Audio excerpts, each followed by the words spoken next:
Hello and welcome. My name is Wellington Prado and I'm a developer advocate here at Deskry. And today I'm going to talk about the examples you got when you are creating a new nano-service app. Let's dig into it. Okay, good. So as always, I'm here in our GitHub repo for the Nanoservice-TS. And what I need you guys to do here is just to come to the getting started part. Let's copy here the first command. You can always access the nano service XYZ as well. And you'll be able to using CLI getting started, copy the same command. Now just go to your terminal. Let's paste this command and let's run it for the first time. Let's proceed and let's name you just put the name of the project anyone you want. I'll be using a service here. Let me go with HTTP. uh let's not go with Python this time. Let's just go with Node.js and let's install the examples. So just give it a minute for the examples to be installed and we'll be looking into our project right after it. Great. Now we have here our project. It's done, it's created. As you can see, we have some information about the examples we have here. We have the workflow docs, we have the DB manager, the dashboard gen, the countries, just, a little bit of heads up on how you can use those examples. So let's go inside this directory here, nano service, and then we can open that in our editor of choice. Good. Now, I will be digging with you guys, talking a little bit about each one of those examples that we got here. First, let's check them out and see how they are working inside our browser so you can have some kind of a look on what we are working with. So to do that, what I'll be working on right now, let me just close this. What I'll be working on right now is just running the server. So npm run dev to run our server. And with that, all we have to do is come to any browser and type, um, as we can see here on our terminal, we are running on the port 4000. So if I try to just open this by default, let me copy this URL, let me enter it in here in Safari. We see this error, workflow name must be provided. Why is that? We are just passing the root URL here. We're not passing anything after it. So to see something, we must then type the name of our workflow. And the good part is that we don't need to do anything for our workflow to be discovered. All you had to do is create a JSON file, put, the JSON file inside the JSON folder, inside the workflows folder there, and this workflow will be ready for you. Of course, the workflow must follow a certain structure, otherwise it's not going to work. So if I enter here, I can see that we got a bunch of countries getting back because what is going on this workflow here? Let me explain this a little bit for you about the structure of the workflows. So here we have the word countries workflow. We have a name, we have a description, a version, and we have the trigger. The trigger part here, we're gonna work with the only one we have right now, that is the HTTP one. And we pass the method, we pass the path, and also we pass the accept. So the method we can have in here, the basic methods we got on HTTP like get, post, or put, or batch, delete, it doesn't matter. It's just a way for our workflow to validate on which method this workflow is going to be called on. So if we are passing get in here, that must be the method that we are going to be able to achieve this workflow. If we try something else like delete, for example, and then we go ahead and try to enter, we're going to receive an error saying, hey, this HTTP method you're trying to access is invalid. So that's one of the things. The other thing is the path. So the path decides how you're going to access this workflow. If I were to creating here and say, I don't know, John Doe, for example. As soon as I say this and I try again to go and run countries, it's gonna say that the HTTP path is invalid. So right now, what I need to do is go ahead and enter John Doe. And even though it says the workflow was not found, so it should go as countries. And then we put another slash and then we put John Doe. That's how you're gonna have to work when you are putting something else after the slash. So by default, the way that I work, I only use the default name of my workflows. I just remove this, just leave, the root path here, and that's it. That way, it makes a lot easier for me to understand how can I access that workflow as an endpoint.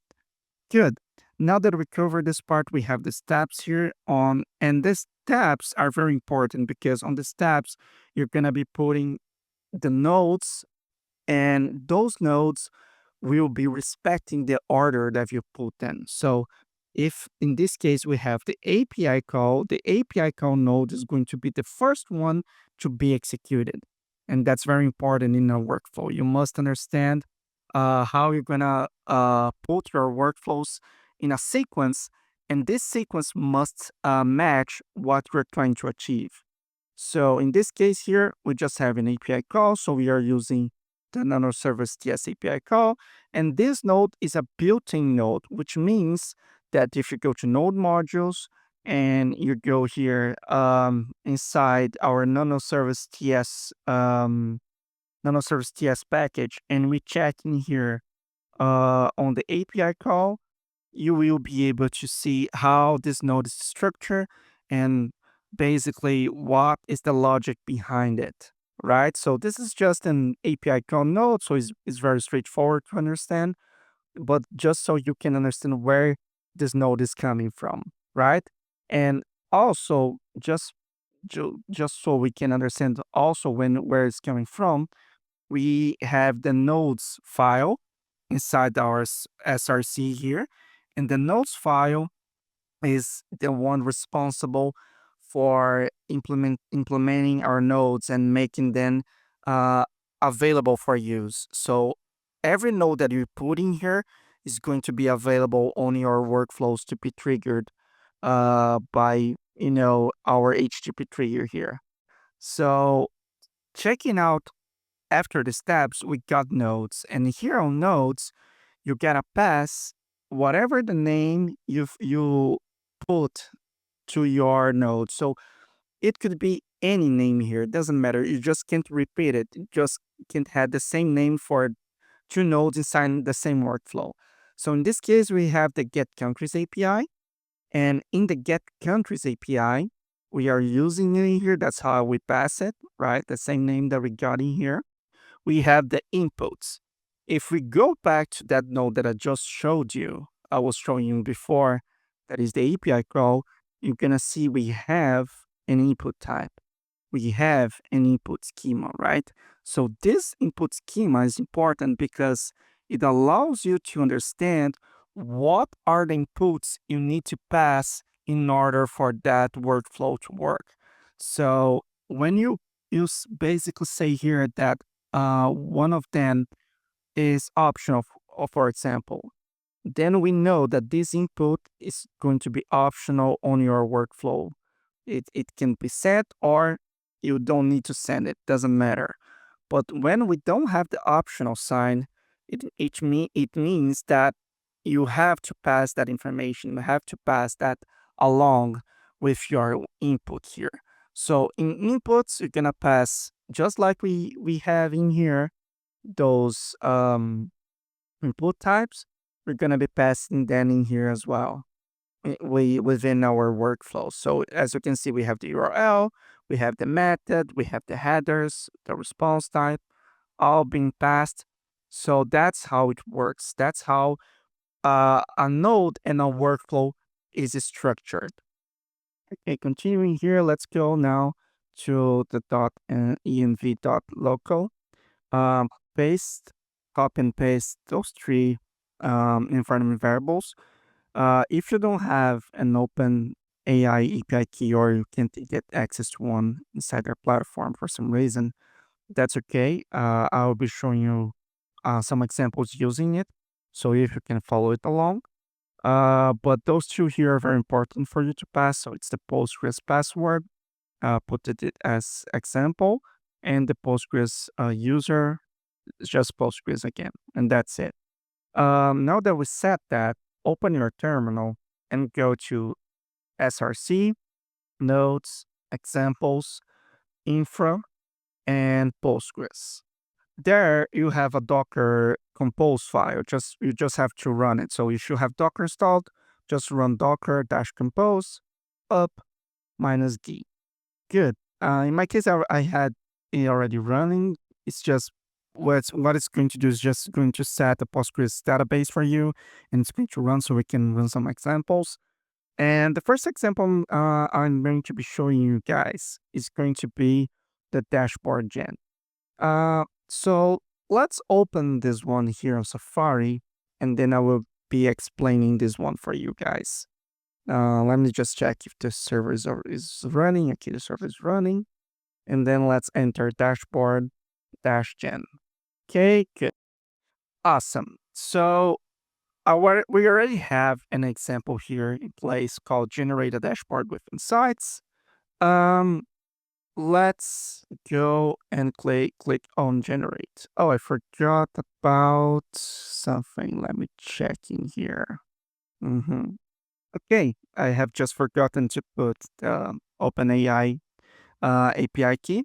So let's try it again. I click here on generate, and it's going to start generating some charts for us using OpenAI API.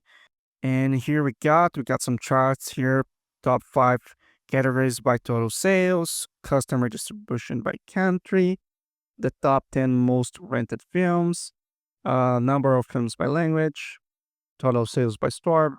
So in this example, what happens here is that it's going to generate us some charts using some normal language prompts that you're gonna put in here.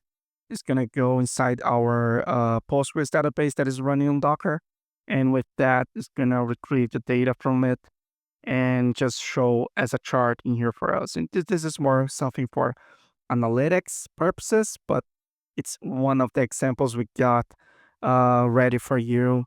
So it's easy for you to understand, easy for you to look. So let's check now the workflow here. So in this workflow for the dashboard gen, we have something different here. As we can see on the method, we have an asterisk. Why is that? So this asterisk means that this workflow accepts all of the methods. So this is equal to all, right? So to be able to do that, what we are doing here on the path, we are passing two optional parameters. And the first one is the function, the second one is the ID. So how does that work? Here, as we can see on the steps, we got filter request, which is our if-else node. And we put this node in here. That's the only node we are using here on our workflow, on the steps, because that's the only node we're gonna run. And based on that node, we're gonna have a condition that is going to match depending on which logic we are passing this condition, and then the node is going to be redirecting it to another node. So to explain a little better, so we have in here filter request being passed, the name, as I told you before. We have the conditions that is from the inputs for this node, and then we pass the if, and inside the if we have another steps. And with it, we got the condition. In this case, it's saying, hey, we got a context.request.method, that in this case we are using the JavaScript lowercase method here, is equal to get, and the request params function is empty, then if met, we're gonna go to the dashboard UI. So what is the dashboard UI? We're having the index here from examples. If you go to nodes, examples, index.ts, you're gonna be looking for the dashboard UI. So this is the dashboard UI. You can see that the name of the node's dashboard generator UI. And if we come and click on it, we can go to the file and we can look at what is going on here. So what happens in this node? We are using EGS. With that, we can basically render um, some HTML and return that. And with that HTML that we're returning here, we are able to see that website that I just showed you, this app over here. That's how we are able to render UI inside Nanoservices. This is one of the methods that you can use to be able to generate and render some HTML, some JavaScript, and see that happening. So that's what this node is basically doing here. It's just returning our HTML and making it available so we can, when we enter that on the browser, we have a get and then we have this being returned for us, right? So good. Now we have another if with another steps, as we can see here. And this another if with another steps have another condition, and this condition is a post. So when we submit, we are calling the same endpoint here. So dashboard dash gen, but this time we're calling it not with a get, we're calling it with a post. We are submitting in that form we had in there. So probably if we go back and we check that index.html, we're gonna have a form here of some part from data. And this from data is probably calling that 8 point there that I just showed you. And that endpoint is the one that is being that is calling that post. And with that, we can run that other condition inside our workflow. That is this condition here. So what is going to happen here? The first step that is going to run is then this node here, Postgres query. Again, if you want to see the node, all you have to do is go to index examples and you'll be able to see what the node is doing. What are the inputs that node is expecting, and the logic of what is happening here. As we can see, we have a client connect to a Postgres, so it's connecting to the database. It's looping inside that database, getting the tables, the information there, and returning that for us. So yeah, that's something that is happening there.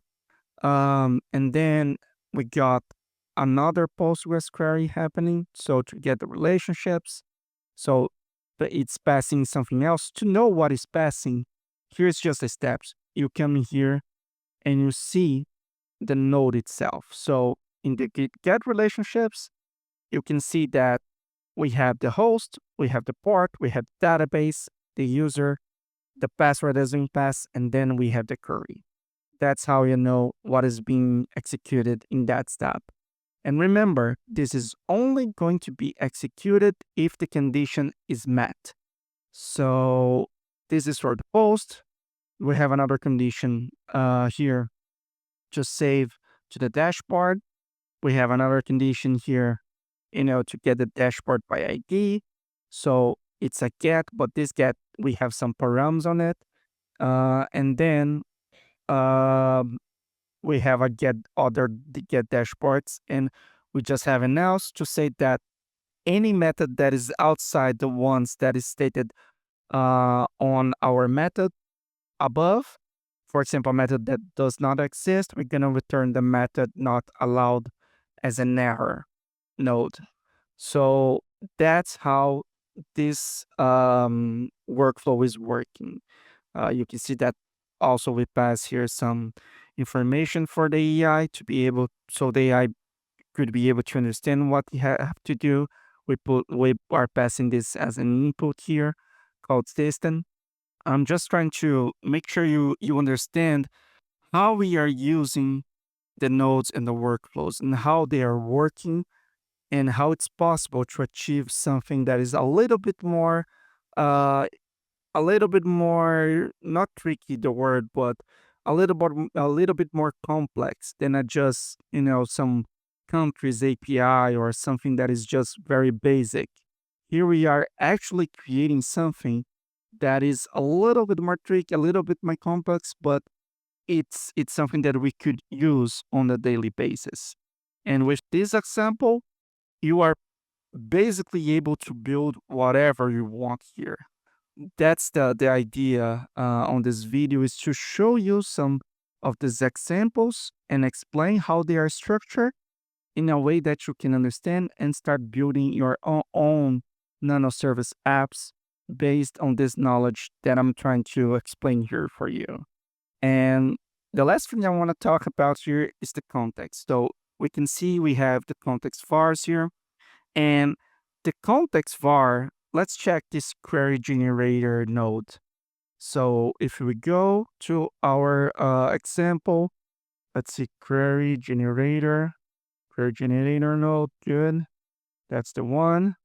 And then we can see here, let me check if we have here. Okay, so we have the context vars. That's good. What we are doing here, the context vars is a way for you to save information, save something in your memory, and you can access that globally. What that means, any node after that context vars is going to be able to access that information. That's how you can pass along some information to other nodes that are not close to each other. And when we have the context response, we are accessing the output from the previous node. So in this example here, let me check some steps that we have. So for this guy over here, let me check the name of it. Condition, okay. Type if, okay, it's another condition. Got it. So let me see. Get relationships, get tables, dashboard UI, get tables. Okay. So yeah. Create response and save. Perfect. So as you can see in this total here, we have ctx response data total. That response data comes from the previous node of the create response. So checking there on the steps here, for example, we have get tables, get relationships, query generator, get queries, query code reveal, clean markdown if required, get charts data. So we have this entire flow that is going to be executed if this condition is match. And with that, we understand that for each node that is being executed here, the context response data is accessible always on the next node. So in the query generator, the output from it is going to be available on the get queries. That's how you can get the information from the previous node. And the query generator here is using the set var because it's saving something inside the context vars to be used later.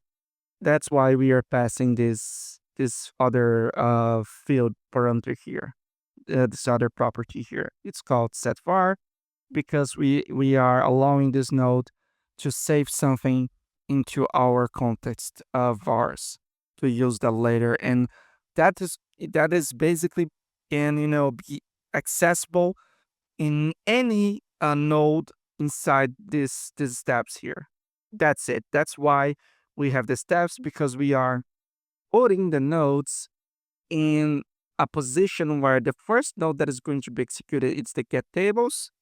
After that, the get relationships, and so on and so forth. And if we go, for example, to the get tables, let me open, that is the Postgres query, right? We saw that one before. Let me just see here. Postgres query, this one here. Let me open it.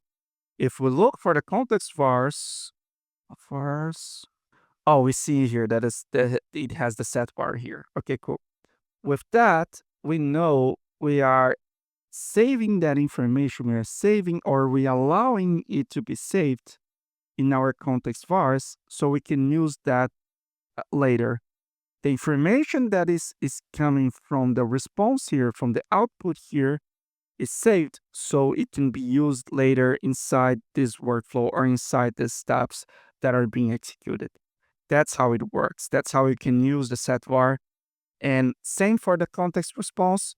If, for example, I have the get tables and after that I have the get relationships, and I need the information from the get tables here to use on my get relationships. If they are, close to each other, and this one is first, this one is second, then I can access the information using, let's see here, context dot response dot data dot host, for example, right? Or if I want to access the whole object, I just pass context response data, and it's going to access the whole object that is going to come from this output here. So that's how context works. That's how you can use it. Um, I encourage you to look at in all those examples we had in here. Play a lot with them. Try to understand them, and with that, you will be able to build your own nano. I'm sorry. You're gonna be able to build your own nano service apps in a very easy way, and you're gonna be able to use them and create whatever you want with them. So yeah, that's it for this video. Please subscribe to the channel. We are creating videos every week. So every content is a way for you to understand how nanoservice work, how you can use it, and to achieve any of your goals, to play a little bit with it and understand more of the core of the application. And I see you in the next one. Have a good day.